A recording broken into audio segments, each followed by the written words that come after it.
আবার শো তো। তোমার তোমার কি বিছনার উপর জায়গা নাই? হ্যাঁ, বিছনার উপর জায়গা নাই তাই? মেয়ের সাথে তুমি নিচে বিছনা করে শুয়েছো? ও, তাহলে আজকে কি রাত্রে তুমি নিচেই থাকবে? হ্যাঁ, আম্মুকে লাগবে না সত্যি? হ্যাঁ, বাবাকেও লাগবে না? হ্যাঁ, ও, মেয়ের সাথে থাকতে পারবা? তা মেয়েকে একটু জড়িয়ে ধরো,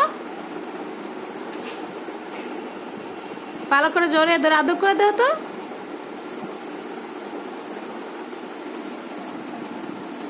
পাপড়ি দিয়ে দাও। ও, পাপড়িও দিয়ে দিছো।